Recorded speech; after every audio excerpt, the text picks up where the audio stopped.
नमस्कार दोस्तों, स्वागत है आप सभी का अपने YouTube channel H Karan update में। दोस्तों, बात कर लेते हैं कच्चे कर्मचारियों से संबंधित एक और नई अपडेट के बारे में। 10 साल बाद 5000 कर्मियों की पदोन्नति का रास्ता साफ है। शिक्षा विभाग ने भी 34 कर्मियों को सहायक पद पर पदोन्नत किया। यानी कि जो 5000 कर्मचारियों को पक्का किया गया था 2014 की जो रेगुलराइजेशन पॉलिसी थी उसके तहत, तो उन कर्मचारियों को अब पदोन्नत कर दिया गया है। 34 कर्मियों हैं जिनको सहायक के पद पर कर दिया गया है।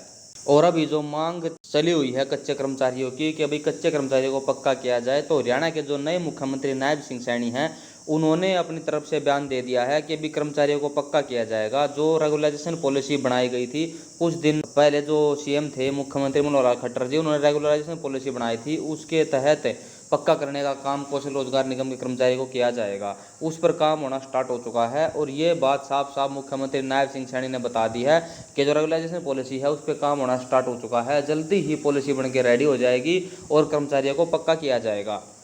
बात कर लेते हैं कि जो 2014 में रेगुलराइजेशन पॉलिसी बनाई थी उसके तहत नियमित हुए प्रदेश के 5000 कर्मचारियों के लिए खुशखबरी है।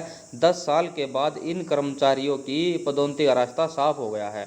हरियाणा सरकार ने कर्मचारियों को पदोन्नति का फैसला लिया है। हालांकि ऐसे कर्मचारियों की पदोन्नति माननीय सुप्रीम कोर्ट में लंबित मौजूदा अपीलों के परिणाम के अधीन होगी।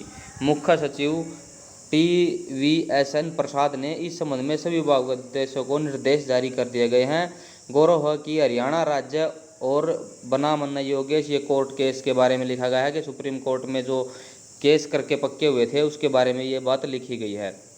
ठीक है, फरवरी 2024 के अंतिम आदेशों के माध्यम से निर्देश दिए गए थे कि 2014 की रेगुलराइजेशन पॉलिसी के तहत नियमित कर्मचारियों की पदोन्नति मौजूदा अपीलों के परिणाम के अधीन होगी।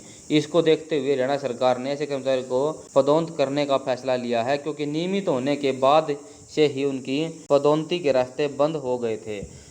जैसे कि 2014 में पक्के हुए थे तो वहाँ पर बहुत ज़्यादा संख्या में कर्मचारी पक्के नहीं हुए थे, बहुत कम संख्या में कर्मचारियों को पक्का किया गया था। कुल 5000 कर्मचारी पक्के किए गए थे।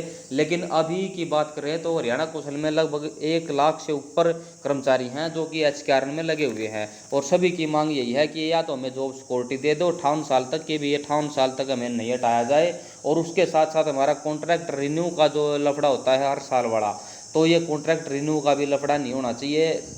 जैसे कि हमें जॉब सिक्योरिटी दे दो, 58 साल तक हटाया नहीं जाएगा। तो बहुत से कर्मचारियों की यही मांग है। और अगर पक्का किया जाता है तो उसमें लिमिट रखी जाएगी कि अभी 5 साल वाले या फिर 10 साल वाले को पक्का किया जाएगा, कि जो रेगुलेशन पॉलिसी में आएंगे उनको तो पक्का कर दिया जाएगा और जो रह गए उनको जॉब सिक्योरिटी की मांग कर्मचारी कर रहे हैं। और भाई 4 महीने बाद विधानसभा के इलेक्शन भी हैं और बीजेपी वालों ने बेरा है कि भाई अगर कुछ अच्छा काम नहीं किया तो हो सके आगे सरकार बीजेपी की नहीं आवे, तो जानते जानते ये कुछ ना कुछ अच्छा जरूर काम करके जाओगे जिसका आपका फ़ायदा होगा। उम्मीद है कि भाई आपको सारी बात समझ में आ गई होगी। इसके बाद भी अगर आपको कोई डाउट बचा है तो कमेंट बॉक्स में कमेंट कर दियो। ओके फ्रेंड्स, तो मिल रहे हैं नेक्स्ट वीडियो में।